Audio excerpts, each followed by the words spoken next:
Oh, such a clutch off-season pickup, Dave. I was worried we'd bring back the same team. I meant those blackout motorized shades. Blinds.com made it crazy affordable to replace our old blinds. Hard to install? No, it's easy. I installed these and then got some from my mom. She talked to a design consultant for free and scheduled a professional measure and install. Hall of Fame son. They're the #1 online retailer of custom window coverings in the world. Blinds.com is the GOAT. Shop up to 40% off site-wide, plus an extra 10% off every order and a free professional measure happening right now at Blinds.com. Cada diciembre repetimos la misma escena: luces, villancicos, nacimientos, celebraciones y una fecha que parece indiscutible, el 25 de diciembre. Pero hay un detalle que pocos se atreven a enfrentar. Ningún evangelio menciona ese día como el nacimiento de Jesús, ni uno solo. Entonces, ¿cómo llegó esa fecha a convertirse en una tradición universal? Y lo más importante, ¿cuándo nació realmente Jesús? Hoy no nos moveremos por suposiciones, sino por evidencias. La Biblia contiene 7 pistas ocultas, dispersas como fragmentos de un antiguo mapa. Cuando las unes, revelan una verdad que durante siglos ha estado frente a nuestros ojos. Y todo comienza con un movimiento político que cambió la historia sin que nadie lo sospechara. La primera pista se encuentra en el Evangelio de Lucas, donde se menciona un acontecimiento que, a simple vista, parece un simple dato histórico, pero en realidad es una llave que abre un misterio mayor: el censo. Lucas relata que en aquellos días César Augusto emitió un decreto para que se realizara un registro de todo el mundo romano. Este fue el primer censo llevado a cabo mientras Quirino gobernaba Siria, y cada persona debía desplazarse a su ciudad natal para registrarse. Los romanos no realizaban censos por capricho, eran meticulosos, calculadores y profundamente eficientes. Estos registros les permitían mantener un control férreo sobre la población y asegurar que nadie escapara del sistema tributario. Era su manera de recordar a los súbditos que sus vidas, desde las más ilustres hasta las más humildes, estaban bajo la autoridad absoluta del emperador. Y sin embargo, mientras César Augusto creía dominar el destino de millones, Dios estaba utilizando sus decisiones para escribir la historia más grande jamás contada. A causa de este decreto, José, descendiente de la casa de David, tuvo que regresar a Belén acompañado de María, que ya estaba a punto de dar a luz. El trayecto entre Nazaret y Belén ronda los 80 kilómetros. Para una mujer en avanzado estado de embarazo, aquello no era un simple viaje, era una travesía extenuante. Sin embargo, lo que para cualquier otro habría sido una pesadilla logística, para Dios era una pieza indispensable en un rompecabezas divino. Más de 700 años antes, el profeta Miqueas había escrito que de Belén saldría el gobernante destinado a reinar sobre Israel. Y ahora, a través del decreto de un emperador que ni siquiera conocía la profecía, Dios estaba alineando cada elemento para cumplir exactamente lo que había prometido. Pero hay un detalle que muchos pasan por alto y que resulta crucial: el clima. Los inviernos en Judea son fríos, lluviosos y hostiles, condiciones muy poco favorables para un desplazamiento masivo. Viajar a pie o en burro durante esa estación era incómodo, difícil y en muchos casos peligroso. Por eso es improbable que los romanos, expertos en logística, seleccionaran los meses más duros del año para movilizar a toda una población. La lógica histórica y las costumbres administrativas del imperio sugieren que este tipo de registros se realizaban en primavera u otoño, cuando el clima era mucho más benigno. Además, estas estaciones coincidían con festividades judías que ya implicaban viajes y concentraciones de personas, lo que facilitaba enormemente la organización del censo. Lo sorprendente es que una herramienta de control político terminó convirtiéndose en un instrumento de precisión divina. César Augusto, en su afán por controlar su vasto imperio, fue el protagonista inadvertido de la escena previa al nacimiento más importante de toda la historia de la humanidad. José y María caminaban hacia Belén sin imaginar que cada paso cumplía una profecía anunciada siglos antes. y el emperador, orgulloso de su poder, jamás sospechó que su decreto formaba parte del plan del Dios que gobierna sobre todas las cosas. A través de este episodio, vemos cómo Dios orquesta la historia incluso en los detalles aparentemente mundanos. Jesús no nació donde un hombre decidió, sino donde Dios había decretado desde la eternidad. En medio de la maquinaria política del Imperio Romano, la soberanía divina estaba funcionando con absoluta precisión. Esta primera pista, por sí sola, ya nos revela algo importante. Es altamente improbable que Jesús haya nacido en pleno invierno. Todo apunta a una fecha más lógica en primavera u otoño, estaciones en las que un viaje desde Nazaret hasta Belén era mucho más razonable, y con esto el rompecabezas apenas comienza. La siguiente pieza se encuentra en la vida de un hombre cuya historia se entrelaza directamente con la de Jesús desde antes de nacer. Nuestra segunda pista se esconde en un detalle que para muchos pasa desapercibido, pero que para un investigador bíblico es oro puro: la historia de Zacarías, el padre de Juan el Bautista. No se trata solo de un sacerdote piadoso, ni de un hombre sorprendido por un mensaje celestial.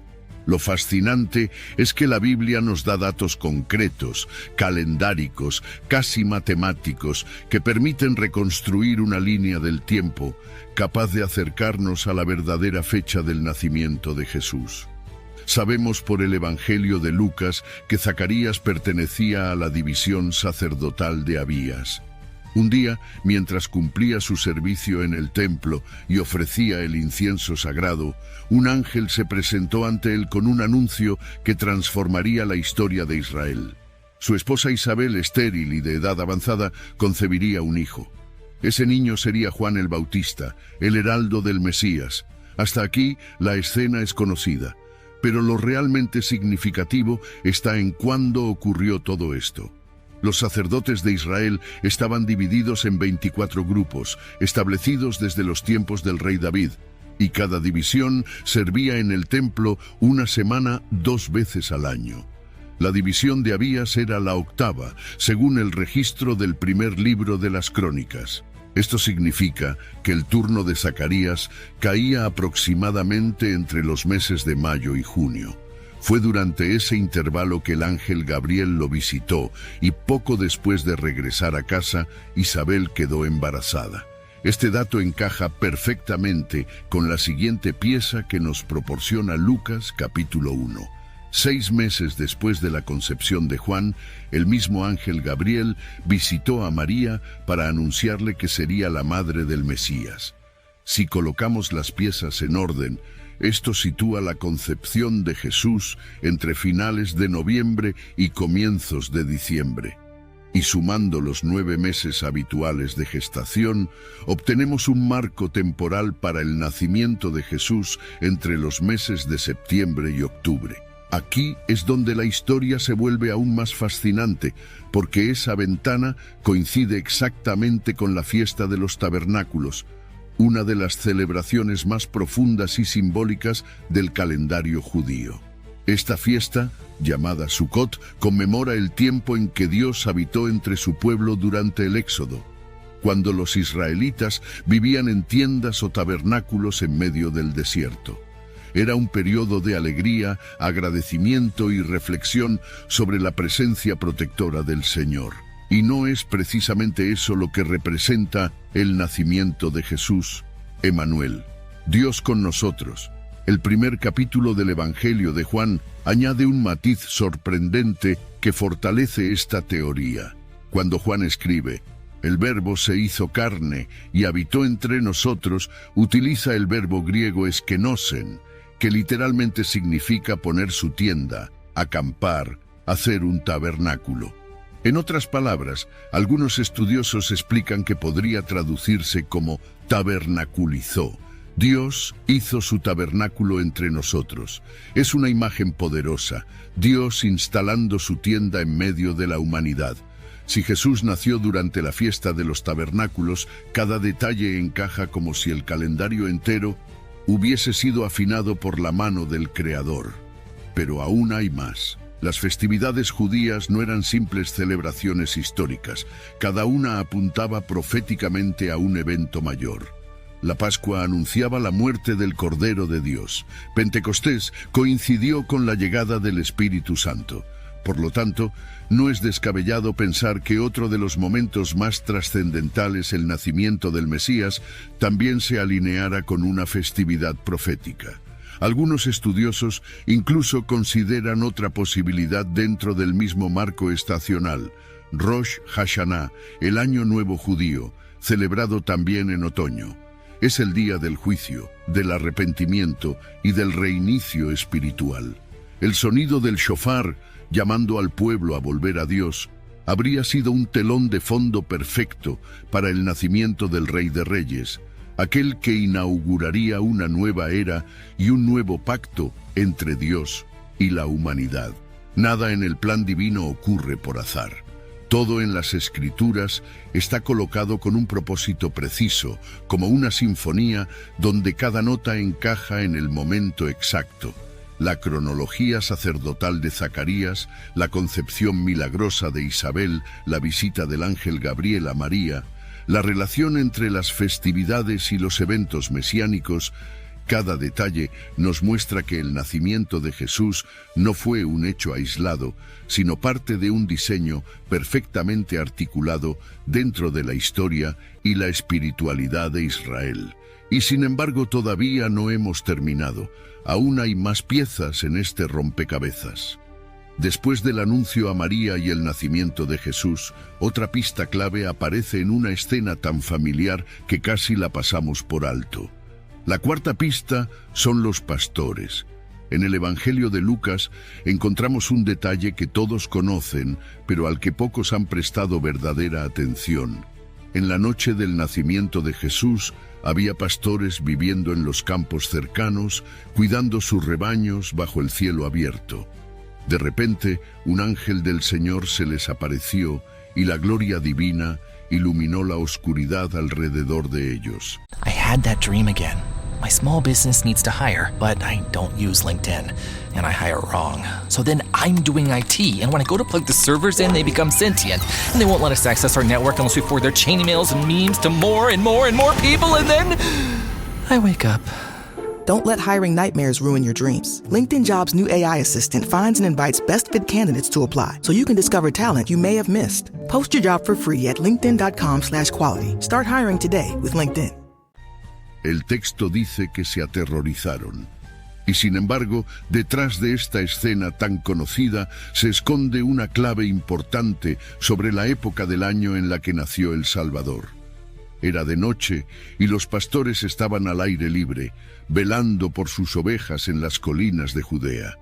Pensar en diciembre como la fecha del nacimiento no encaja con ese detalle. Diciembre traía consigo temperaturas frías, noches húmedas, fuertes lluvias y un viento cortante. Era una época del año en la que los pastores solían buscar refugio y proteger a sus rebaños, no exponerlos al clima. La idea de verlos durmiendo en campo abierto en pleno invierno contradice tanto las costumbres pastoriles como el clima de la región. Este simple versículo nos obliga a considerar estaciones más amables con la vida al aire libre: primavera, verano u otoño. En primavera los pastores solían llevar a sus rebaños a los campos porque era la época de parto de las ovejas. Las temperaturas eran frescas pero no hostiles y las noches resultaban soportables. Durante el verano, las noches cálidas permitían que los rebaños pastaran después de jornadas abrasadoras y era común ver a los pastores descansando bajo las estrellas. En otoño, mientras la tierra vivía la temporada de cosecha, el clima todavía era templado, ideal para permanecer en los campos. Pero en invierno, esa práctica no solo era inusual, sino incómoda y peligrosa. Lo más fascinante de este versículo es cómo un detalle aparentemente pequeño abre una ventana hacia una verdad más profunda sobre el nacimiento de Jesús. Si los pastores estaban realmente al aire libre en aquella noche, cuidando sus rebaños, esto sugiere con fuerza que el Salvador no nació en diciembre. Pero la historia no termina ahí, porque en esa misma noche encontramos una quinta pista, la estrella de Belén. La estrella de Belén es uno de los elementos más misteriosos y cautivadores del relato navideño. Según el Evangelio de Mateo, después del nacimiento de Jesús en Belén de Judea, unos sabios procedentes de Oriente llegaron a Jerusalén buscando al rey de los judíos que había nacido. Declararon haber visto su estrella en el Oriente. Pero ¿qué era exactamente esa estrella? ¿Un fenómeno astronómico? ¿Una señal divina? ¿O quizá la perfecta unión de ambos mundos, lo natural y lo sobrenatural, proclamando un acontecimiento sin precedente? A lo largo del tiempo, muchos han intentado descifrar este enigma identificando eventos astronómicos que pudieran coincidir con el nacimiento de Jesús. Una de las teorías más extendidas propone que la estrella pudo ser una conjunción planetaria, un fenómeno en el que dos planetas, por ejemplo, Júpiter y Saturno, se alinean visualmente y producen un brillo único en el firmamento. Según cálculos astronómicos, una conjunción de este tipo ocurrió alrededor del año 7 a.C., dentro del rango temporal que aceptan muchos estudiosos para situar el nacimiento de Jesús. Otra posibilidad propone que la estrella fuera una nova o incluso una supernova, es decir, una explosión estelar visible desde la Tierra cuya luminosidad puede permanecer durante semanas o incluso meses. Sin embargo, hasta ahora no existe un registro indiscutible de un evento así durante ese periodo. También se ha sugerido que pudo tratarse de un cometa, un objeto brillante que cruza el cielo dejando una estela luminosa.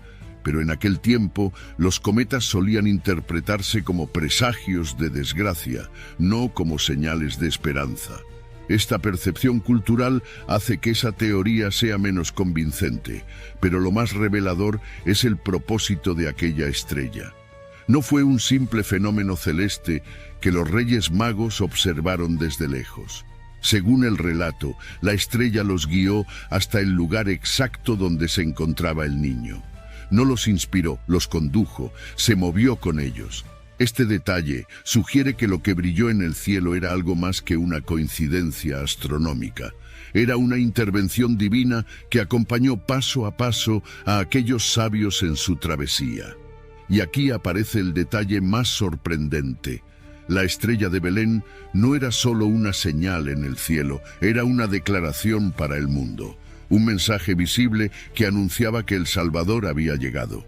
Mientras los líderes religiosos de Jerusalén pasaban por alto las escrituras que hablaban del Mesías, esta señal celestial inquietó incluso al rey Herodes.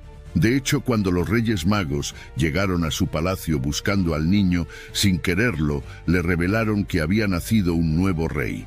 Entonces, Herodes tomó la decisión más oscura de su reinado, y ese decreto, tan terrible como revelador, se convertirá en otra pista crucial para determinar la verdadera fecha del nacimiento de Jesús.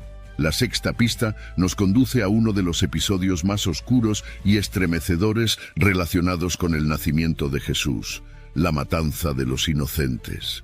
Este acto brutal, ordenado por el rey Herodes, se convierte en una pieza clave para comprender no solo la profundidad del miedo del monarca, sino también el momento histórico exacto en el que ocurre la llegada del Mesías. Según el Evangelio de Mateo, unos sabios procedentes de Oriente, tradicionalmente conocidos como los Reyes Magos, seguían una estrella que los había guiado hasta Jerusalén. Suponían que el rey anunciado nacería en un palacio, así que se presentaron ante Herodes preguntando: ¿Dónde está el rey recién nacido de los judíos? Vimos su estrella en el oriente y hemos venido a adorarlo.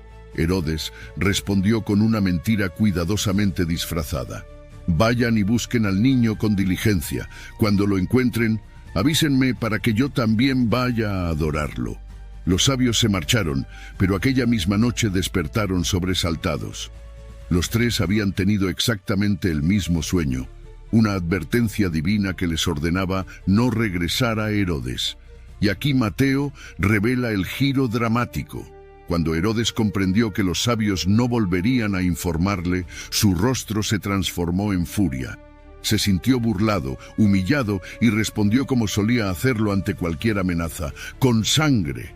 Herodes ordenó matar a todos los niños menores de 2 años en Belén y en sus alrededores, un acto tan cruel como desesperado que, incluso en su brutalidad, nos da una pista crucial sobre el año del nacimiento de Jesús. Sabemos con certeza que Herodes murió en el año 4 a.C. Por lo tanto, esta masacre tuvo que ocurrir poco antes de su muerte. Si Jesús era menor de 2 años en ese momento, entonces su nacimiento tuvo lugar probablemente entre los años 6 y 4 a.C. El contexto histórico confirma la coherencia del relato. Herodes era célebre por su paranoia enfermiza. Tenía una obsesión insaciable por proteger su trono, al punto de ejecutar a varios miembros de su propia casa, incluyendo a sus propios hijos. Así que, cuando escuchó que un nuevo rey había nacido, su reacción fue totalmente acorde con su carácter: eliminar cualquier amenaza, sin importar cuán pequeña, inocente o indefensa fuera. Lo que Herodes jamás comprendió era que este rey no venía a disputar un trono terrenal. Jesús no nació para ocupar un palacio, sino para establecer un reino celestial que no depende de murallas ni ejércitos, un reino que ningún poder humano puede detener. Pero mientras Herodes se consumía en sus planes, la historia divina avanzaba con una precisión perfecta. José, advertido en un sueño por un ángel, tomó a María y al niño y huyó con ellos a Egipto. Ese viaje no solo salvó la vida del Salvador, sino que cumplió una profecía antigua: de Egipto llamé a mi hijo. Incluso el dolor desgarrador de las madres de Belén había sido anunciado siglos antes por el profeta Jeremías. Se oye una voz en Ramá, lamento y llanto amargo. Raquel llora por sus hijos y se niega a ser consolada porque ya no existen. En medio del horror, la profecía se estaba cumpliendo palabra por palabra. Y aquí se revela lo más asombroso de este episodio. La masacre, por oscura que fuera, no logró desviar ni un solo paso del plan de Dios. La historia de salvación continuó avanzando, intacta, invencible, incluso a través del llanto y la injusticia. Herodes intentó detener la vida usando la muerte como arma, pero lo que él ignoraba era que aquel niño al que tanto temía había venido precisamente para vencer a la muerte. La pista final sobre la fecha del nacimiento de Jesús no se encuentra en un relato de infancia, ni en un evento cósmico, ni en un decreto real. Está en su propio ministerio. Es la 7ª pista, el momento exacto en que Jesús inició públicamente su misión en la tierra. Lucas revela un dato crucial. Cuando Jesús comenzó su ministerio público, tenía alrededor de 30 años. Aunque parezca un simple detalle biográfico, en realidad es un punto de referencia que conecta su vida con la historia política, religiosa y cultural de su tiempo. Al retroceder desde el inicio de su ministerio, podemos situar su nacimiento dentro de un marco temporal mucho más claro. Jesús comenzó a predicar en un momento muy específico, durante el reinado de Tiberio César. Lucas explica que esto ocurrió en el año 15 de su reinado, que los historiadores sitúan aproximadamente alrededor del año 29 o 30 después de Cristo. Y si Jesús tenía unos 30 años en ese momento, entonces su nacimiento debió ocurrir aproximadamente entre los años 6 y 4 antes de Cristo. Esta fecha coincide también con un dato decisivo mencionado por Mateo. Jesús nació cuando Herodes el Grande aún vivía, y Herodes murió en el año 4 antes de Cristo. La convergencia de estas referencias históricas y bíblicas crea una línea del tiempo coherente y sorprendentemente precisa. Pero todavía queda una pregunta importante. ¿Por qué 30 años? Ese número no es casual. Dentro de la tradición judía, los 30 años marcaban un umbral espiritual y social. Era la edad mínima para que un sacerdote comenzara su servicio en el templo, según el libro de Números, y también la edad en la que se consideraba que un hombre había alcanzado la plena madurez, preparado para asumir responsabilidades públicas y espirituales. Jesús, aunque no era sacerdote según la línea levítica, se presentó al mundo como el sumo sacerdote eterno. Inició su ministerio en el momento exacto en el que un sacerdote terrenal habría empezado a desempeñar su función, inaugurando una obra que no solo alteraría la historia, sino que abriría las puertas de la salvación para toda la humanidad. Y mientras pensamos en ese comienzo, inevitablemente surge la reflexión sobre sus primeros 30 años casi silenciosos en Nazaret. La Biblia no nos relata su día a día, pero sí nos permite imaginar un periodo de crecimiento, obediencia y formación. No fueron años perdidos, sino el tiempo perfecto para moldear el corazón que sostendría el destino del mundo. Ahora que hemos llegado a esta última pista, podemos revisar el conjunto completo que nos permite aproximarnos a la fecha de su nacimiento. La concepción de Juan el Bautista ocurrió alrededor del mes de junio del año 6 a.C. Jesús fue concebido aproximadamente 6 meses después, en diciembre de ese mismo año, lo que sitúa su nacimiento 9 meses más tarde, alrededor de septiembre u octubre del año 5 a.C. La estrella de Belén, interpretada por muchos como una conjunción planetaria, encaja también con los fenómenos astronómicos registrados entre los años 6 y 5 a.C.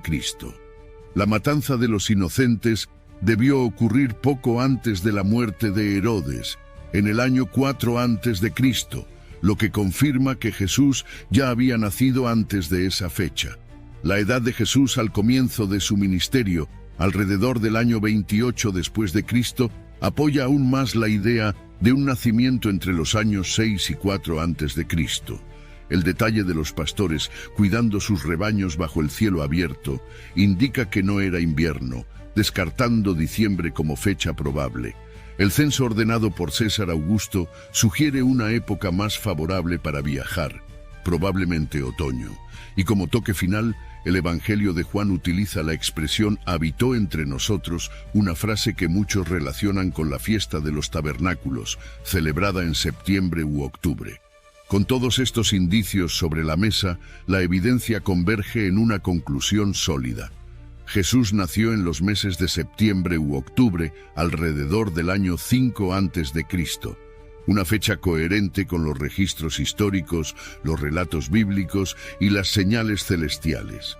Surge entonces una última pregunta inevitable. Si Jesús nació varios años antes del llamado Año 1, ¿por qué nuestro calendario no coincide con esos datos? ¿Por qué existe un desfase que sitúa su nacimiento entre los años 6 y 4 a.C.? La explicación detrás de la diferencia en nuestro calendario no es teológica, sino humana. Se debe a un error de cálculo cometido muchos siglos después de la vida de Jesús, cuando se intentó fijar una fecha universal para el nacimiento del Salvador. Todo comenzó en el siglo VI, cuando un monje llamado Dionisio el Exiguo recibió la misión de establecer un punto de referencia para medir el tiempo, el año en que nació Cristo. Su intención era noble y ambiciosa: dividir toda la historia en antes de Cristo y después de Cristo.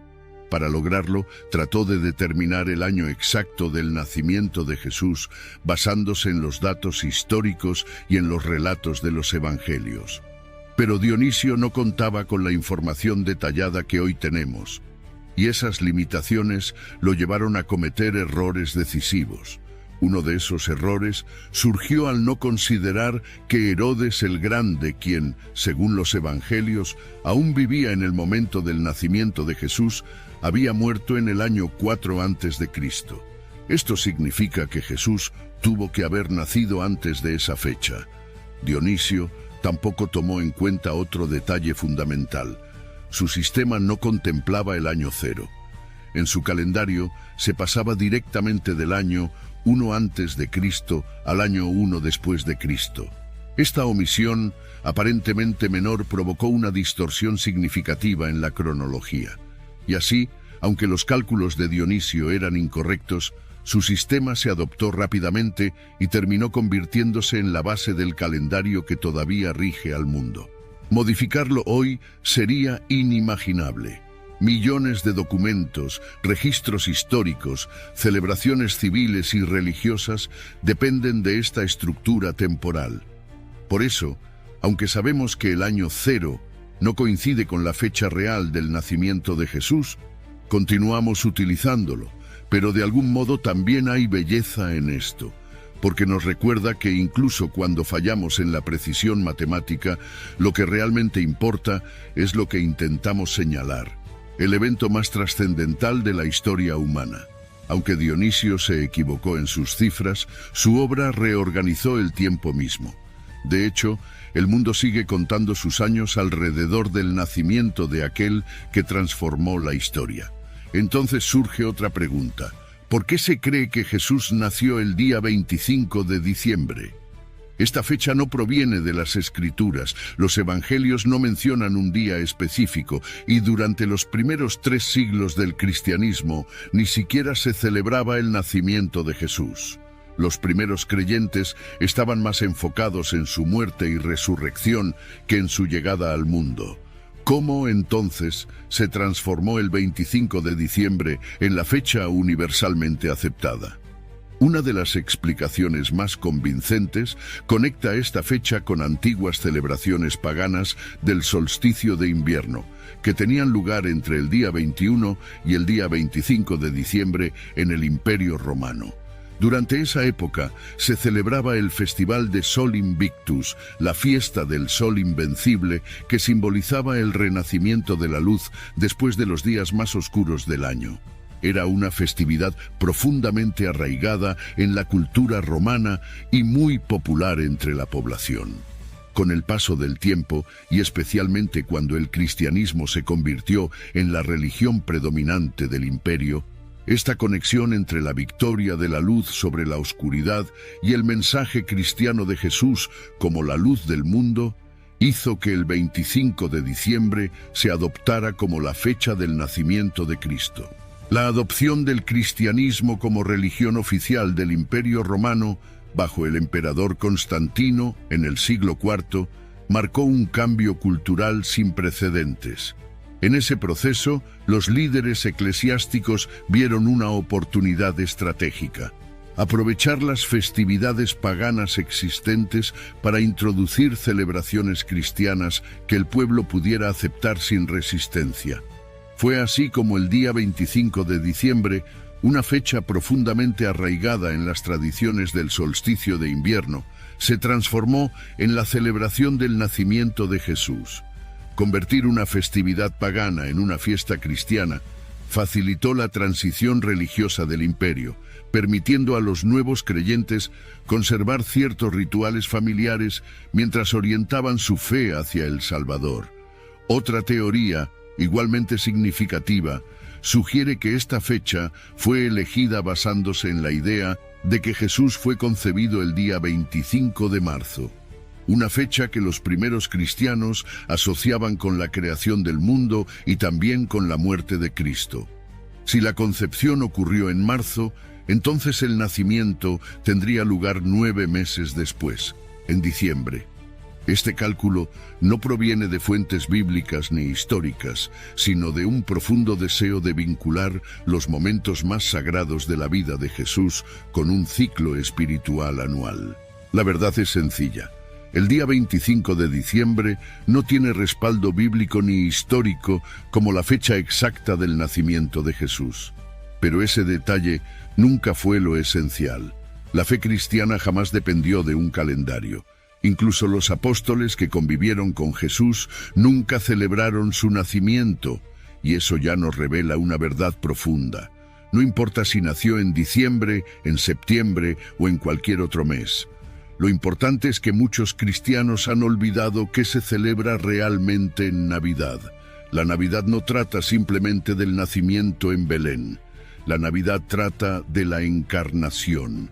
La encarnación es el milagro más profundo jamás revelado, el instante en que Dios, movido por un amor insondable, decidió revestirse de carne humana. El día en que el Eterno entró en el tiempo, en que el infinito tomó forma de hombre, en que el Todopoderoso se hizo vulnerable para salvarnos. Jesús vino para darnos salvación, y para abrirnos las puertas del cielo, aceptó nacer, caminar entre nosotros y enfrentar la cruz. Este mensaje no puede quedarse solo en nosotros. Necesitamos comprenderlo con el corazón y compartirlo con quienes amamos. Que cada uno sea luz para su familia, para sus amigos y para quienes aún no conocen la verdad. Que la encarnación permanezca viva en nuestra fe, hoy y siempre. This message is sponsored by Greenlight. With school out, summer is the perfect time to teach our kids real-world money skills they'll use forever. Greenlight is a debit card and the #1 family finance and safety app used by millions of families, helping kids learn how to save, invest, and spend wisely. Parents can send their kids money and track their spending and saving, while kids build money confidence and skills in fun ways. Start your risk-free Greenlight trial today at greenlight.com/Spotify. That's greenlight.com/Spotify. Amén.